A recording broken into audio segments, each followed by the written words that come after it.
इदं येन तस्मै श्रीगुरुवे नमः।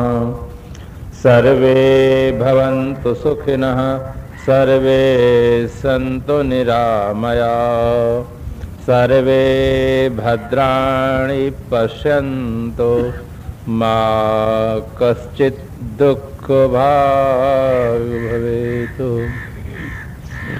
परम वैराग्यवान स्वरूपनिष्ठ श्रद्धेय श्री साहिब जी, मुद मंगलमय संत समाज, धर्मानुरागी बंधुओं, श्रद्धा मूर्ति देवियों, माताओं, सदगुरु श्री विशाल साहेब कृत भोयान सदग्रंथ है। प्रसंग भक्ति भरण में चल रहा है। आए गुरुदेव सौभाग्य के करना, आए गुरुदेव सौभाग्य के करना, आए गुरुदेव। सतपद प्रेम नेम और साहस जीव दया और गहना, सतपद प्रेम नेम और साहस जीव दया और गहना। संत सेव गुरु भक्ति सिखाए, विषय विराग परखे मन रहे ना, आए गुरुदेव सौभाग्य के करना, आए गुरुदेव। धर्म ज्ञान सतदान दृढ़ाए, तन मन इंद्रिय कसना, धर्म ज्ञान सतदान दृढ़ाए, तन मन इंद्रिय कसना। वीर भाव दय सुमग चलाए, कुमग कुचाल विषय सुख तजना, आए गुरुदेव सौभाग्य के करना, आए गुरुदेव। सुसंग कुसंग के परिचय दय के हानि लाभ ते बरना, सुसंग कुसंग के परिचय दय के हानि लाभ ते बरना। स्वबस स्वतंत्र स्वरूप चिन्हावे, तजि उन्माद सजग सोई लयना, आए गुरुदेव सौभाग्य के करना, आए गुरुदेव। मन भाव जगत कुभाग्य दुरासा, दुख स्वरूप कुटरना, मनुभाव जगत कुभाग्य दुरासा, दुख स्वरूप कुटरना। गुरु की कृपा अचल पद पाए, शोक मोह संशय भ्रम हरना, आए गुरुदेव सौभाग्य के करना, आए गुरुदेव। इस शब्द में सदगुरु समझाते हैं, आए गुरुदेव सौभाग्य करना। शुभ सर्ग सुंदर भाग के करने वाले निर्माता गुरुदेव आकर दर्शन दिए। विश्व के सभी दार्शनिक विचारक एवं मनीषी मानव जीवन की भूर भूर प्रशंसा करते हैं। क्यों करते हैं, क्या कारण है? एक शायर अपने शब्दों में लिखता है, जिसमें इंसान का नहीं जिनको मिला, उनको तो खोज की अकल न किरदार की आज़ादी है, लेकिन इंसान को मिली अकल भी आज़ादी भी, जो नहीं खोजे हकीकत को तो बर्बादी है। मानव जीवन को खोज करने के लिए उसके पास अकल मिली हुई है। आज अकल के बल पर आदमी चंद्रलोक की यात्रा कर रहा है, मंगल ग्रह में जाने की उड़ाने भर रहा है, भव्य भवनों का निर्माण कर रहा है, कल कारखानों का निर्माण कर रहा है। जो कुछ हम संसार में विकास देखते हैं, उसका सारा श्रेय मानव अकल को ही प्राप्त है। किंतु स्मरण रहे, कोई भी शक्ति अपने आप में न अभिशाप होती है और न वरदान होती है। शक्ति का सदुपयोग वरदान और दुरुपयोग अभिशाप होता है। आज आदमी के पास जो बौद्धिक क्षमता मिली है, जिस क्षमता से वो संसार का विकास किया है, बहुत ही प्रशंसनीय है, किंतु अधिकतम व्यक्ति उस शक्ति का आज दुरुपयोग कर रहे हैं। उसी बुद्धि से, जिस बुद्धि से हम सृजन करते हैं, उसी बुद्धि से हम संहार भी करते हैं।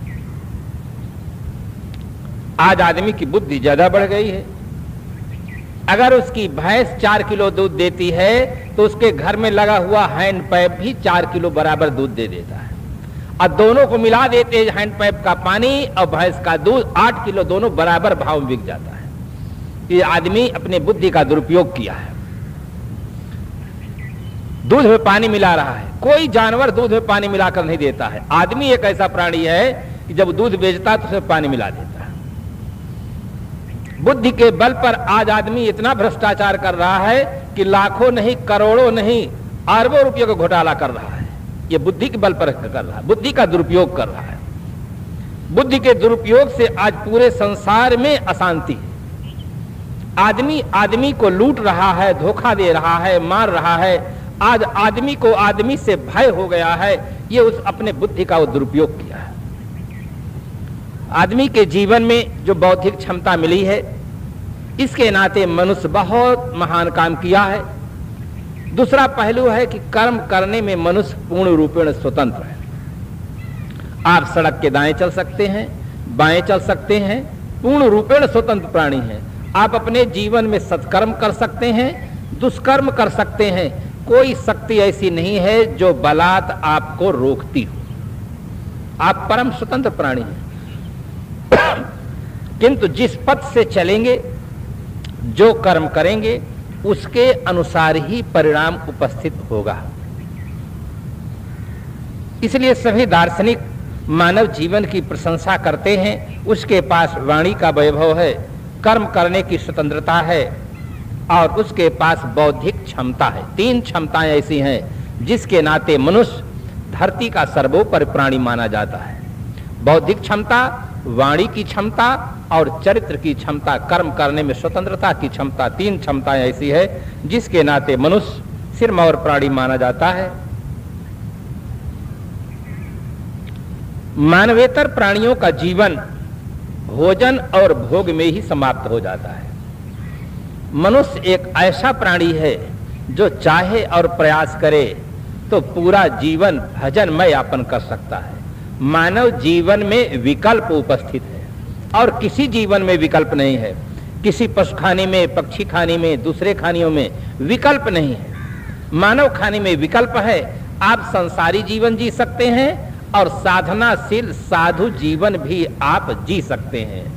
आप असंजम से जीवन जी सकते हैं और आप चाहें और प्रयास करें तो संयम से भी जीवन जी सकते हैं। ये विकल्प यहाँ पर उपस्थित है। इसलिए सब प्रशंसा करते हैं। तो सदगुरु कहते हैं, आए गुरुदेव सुभाग्य करना, सुंदर भाग्य करने वाले आज गुरुदेव आए। सुंदर भाग्य क्या है? परंपरा लोक दृष्टि से देखा जाए तो जिनके पास मन अनुकूल पत्नी है, सुंदर पुत्र है, आज्ञाकारी आर्थिक स्थिति अच्छी है, स्वास्थ्य ठीक है, संसार की जो भौतिक चीजें हैं ये सब संतोषजनक हैं, उसे लोग कहते हैं ये बहुत बड़े भाग्यशाली व्यक्ति है। ये लौकिक दृष्टि है। किंतु आंख मूंदते ही इन प्राणी और पदार्थों से सदा सर्वदा के लिए संबंध छूट जाता है। इनका संबंध अल्पकाल के लिए रहता है और छूट जाता है सदा के लिए। जिस जीवन को पाकर हम भजन कर सकते थे, साधना कर सकते थे, अगर ये हम नहीं कर पाए तो ये हमारा सौभाग्य नहीं है। रमा विलास राम अनुरागी, तजत बमन जिम जन बड़ भागी। ऐसे भाग मन इंद्रियों को स्वाधीन करके अपने आप में संतुष्ट होने का साज पा जाना, अपने आप में संतुष्ट हो जाना, शांत हो जाना, ये सौभाग्य का लक्षण है। क्योंकि यह काम मानव जीवन में ही संभव है, दूसरे जीवन में संभव नहीं है। हम अपने मन इंद्रियों को स्वाधीन कर अपने आप में संतुष्ट हो जाएं, शांत हो जाएं, ये सौभाग्य है। इसलिए आज सद्गुरु कहते हैं कि आए गुरुदेव शुभाप की करना। आज गुरुदेव आए, गुरुदेव वस्तु स्थिति का यथार्थ बोध देते हैं, क्योंकि गुरु इसीलिए किया जाता है। गुरु करबो सिद्धांत यह होय यथार्थ बोध, अनुचित उचित लखाय उर तुलसी मिटे विरोध। उचित और अनुचित, कर्तव्य और अकर्तव्य, बंध और मोक्ष, जड़ और चेतन, हित और अहित, सुख और दुख का यथार्थ बोध हो, इसके लिए हम जीवन में गुरु करते हैं। जिंदगी में जिंदगी का राज पाना चाहिए, जड़ चेतन के ज्ञान अर्थ गुरु करना चाहिए। संशय और भ्रम से मुक्त होना चाहिए, स्व को जानकर स्वस्थ रहना चाहिए। कितने व्यक्ति ऐसे हैं उनके मन में यह भ्रम रहता है कि क्या गुरु की भी कोई आवश्यकता होती है। मैं रास्ते में आ रहा था बुरहानपुर आश्रम से सूरत आ रहा था, गुजरात। रास्ते में एक रेलवे कर्मचारी मिले। मैंने उनसे सहज भाव से पूछा कि आप धर्म के संबंध में आपकी क्या धारणा है। उन्होंने कहा, महाराज मैं रेलवे डिपार्टमेंट में कर्मचारी हूं, मैं और कुछ नहीं जानता हूं, गुरुवार के दिन मंदिर में जाकर भगवान की पूजा कर लेता हूं, बस इतना ही जानता हूं और कुछ नहीं जानता हूं। मैंने उनके उत्तर को सुन करके बड़े ही सहज भाव से पूछा कि आप गुरुवार के दिन मंदिर में जाकर भगवान का दर्शन करते हैं तो आप अपने जीवन में गुरु भी किए हैं कि नहीं किए हैं। उन्होंने कहा, गुरु की क्या जरूरत है, ये उनका प्रश्न है। पहला प्रश्न उन्होंने उत्तर दिए कि जीवन गुरु की क्या जरूरत है। मैंने उनसे पूछा, तुम कौन हो। उन्होंने कहा कि मैं आदमी हूं। मैंने उनसे फिर पूछा कि आदमी किसे कहते हैं।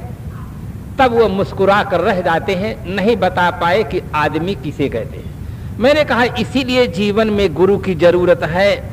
आपकी आधी अवस्था से ज्यादा जीवन व्यतीत हो गया है और अभी आप अपने को भी नहीं जानते हैं कि मैं कौन हूं।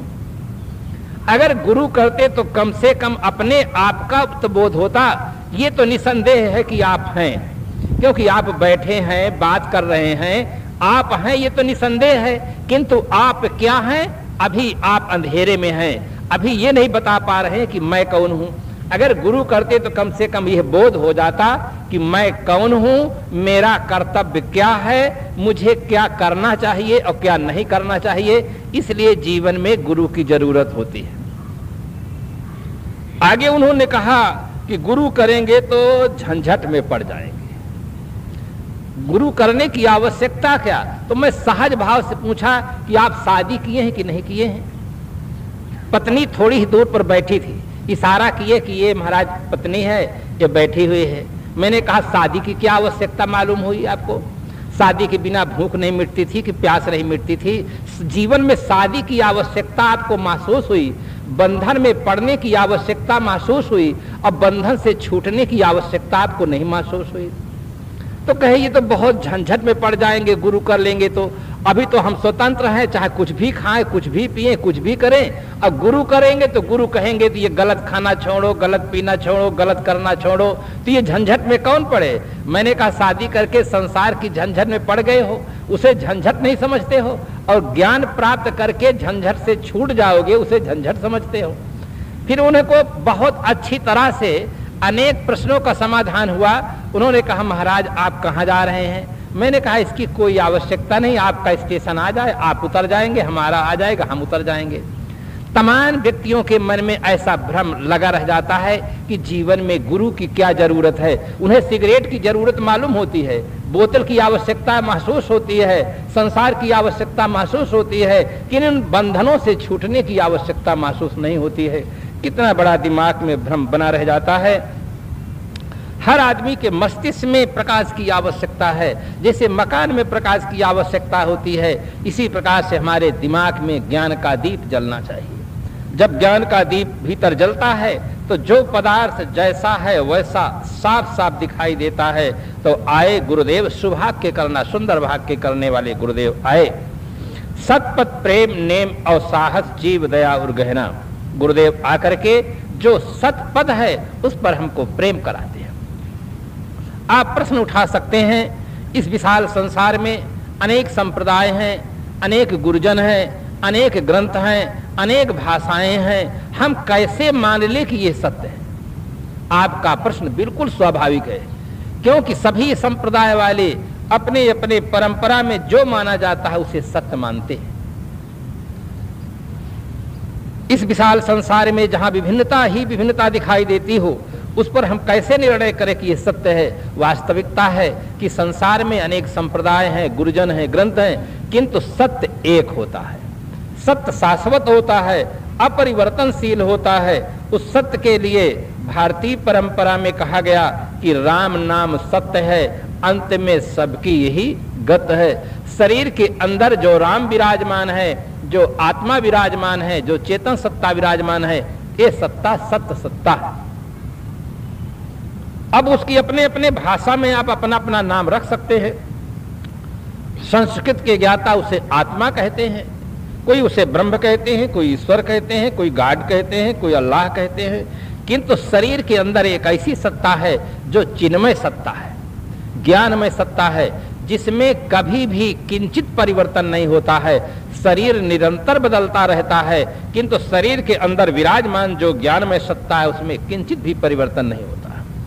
अवस्थाएं बदल जाती हैं, जागृत अवस्था, स्वप्न अवस्था, सुषुप्ति अवस्था, इन अवस्थाएं बदल जाती हैं, किंतु शरीर के अंदर विराजमान जो चेतन सत्ता है, आत्म सत्ता, उसमें परिवर्तन नहीं होता। बाल अवस्था से लेकर के वृद्ध अवस्था तक शरीर निरंतर बदलता रहता है, क्योंकि शरीर जड़ है, भौतिक है। इस भौतिक शरीर का जानने वाला जो है, जो दृष्टा है, साक्षी है, ज्ञाता है, वो पदार्थ सत्य है।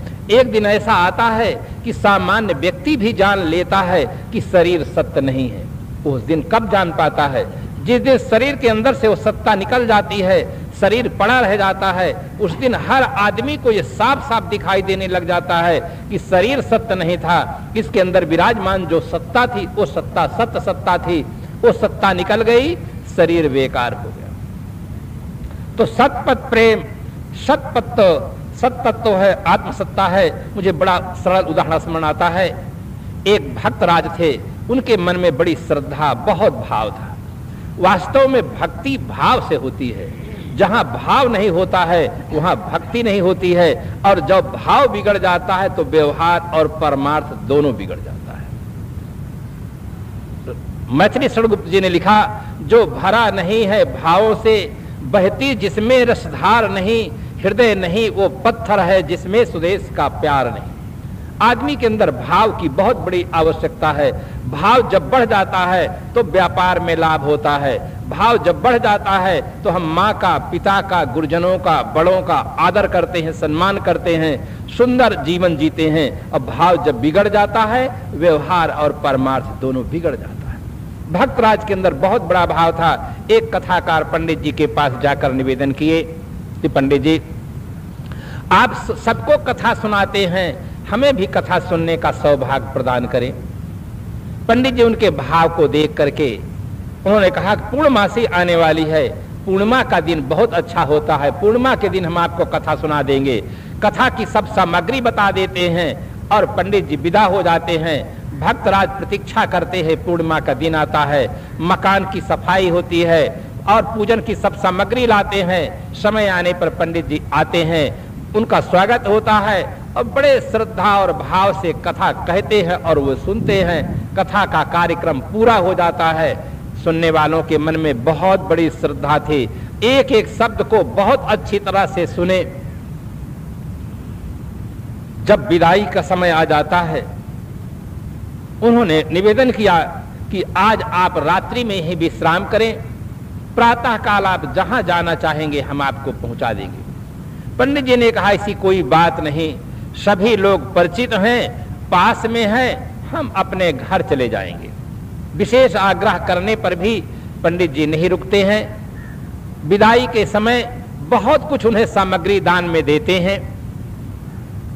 पंडित जी उस सारी सामग्री को लेकर जैसे शहर से बाहर निकलते हैं, थोड़ा से आगे जाते हैं तो ये आदमी को आज आदमी से भय है।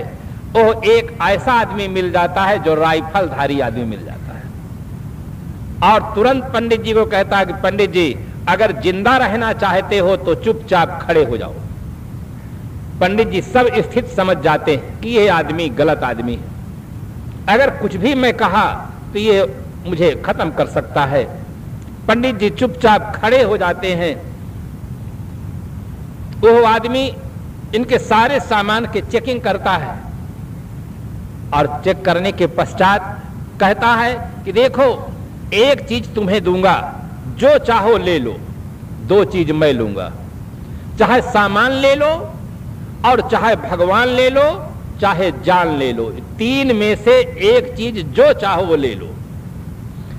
पंडित जी के सामने एक बड़ी समस्या खड़ी हो गई कि दिन भर मैं परिश्रम किया हूं तब मुझे ये सारा सामान मिला है, तो लाओ मैं सामान ले लूं। फिर सोचते हैं अगर सामान मैं ले लिया और जान ये ले लेगा तो सामान का क्या उपयोग होगा। फिर पंडित जी के मन में दूसरा संकल्प उठता है कि सारे संसार का मालिक तो भगवान है, मैं भगवान को ले लूं। फिर पंडित जी के मस्तिष्क में तर्क उठता है कि यदि मैं भगवान को ले लिया, जो शालिग्राम भगवान है, सत्यनारायण भगवान की कथा सुनाते हैं, अगर मैं सब भगवान को ले लिया और यह आदमी मेरी जान ले लिया तो भगवान को लेकर मैं क्या करूंगा, फिर कैसे इसका उपयोग होगा। पंडित जी सही निर्णय नहीं कर पाए कि हमें क्या लेना चाहिए और वह आदमी ऐसे खराब प्रकृति का आदमी तुरंत जोश में आ जाता है, गुस्से में आ जाता है और कहता है पंडित जी जल्दी बताओ तुम्हें क्या चाहिए, तीन में से एक क्या तुम लेना चाहते हो। पंडित जी सही जजमेंट पर पहुंच जाते हैं। पंडित जी कहते हमें जान दे दो, बाकी सब तुम ले लो, क्योंकि जान रहेगी तो सामान फिर आ जाएगा और जान रहेगी तो भगवान भी फिर आ जाएगा। दुनिया में सबसे मूल्यवान चीज है जान। जान है तो जहान है, नहीं तो केवल शमशान है। जान है तो आपका पद है, आपका धन है, आपके व्यक्ति हैं, आपका मकान है, आपका मठ है, आपके शिष्य हैं। अगर जान ही चला गया तो फिर आप शमशान में चले जाएंगे।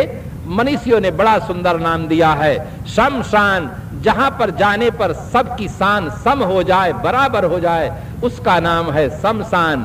कितने मुफलिस हो गए, कितने तवंगर हो गए, खाक में जब मिल गए दोनों बराबर हो गए।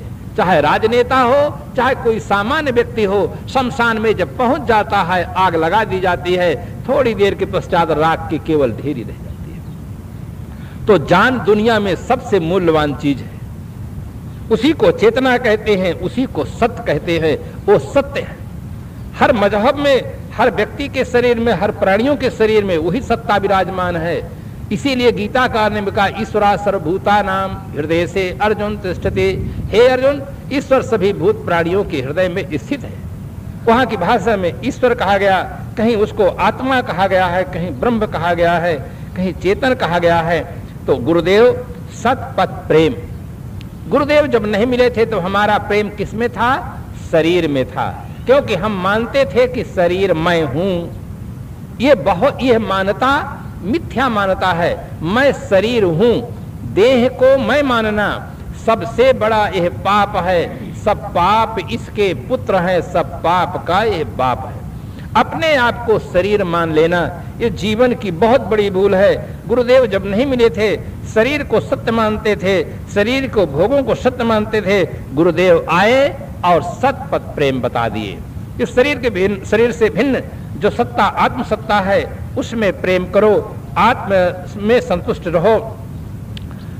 सतपथ प्रेम नेम और साहस और नियम से सदग्रंथों का अध्ययन करना, सदगुरु की उपासना करना, ध्यान करना।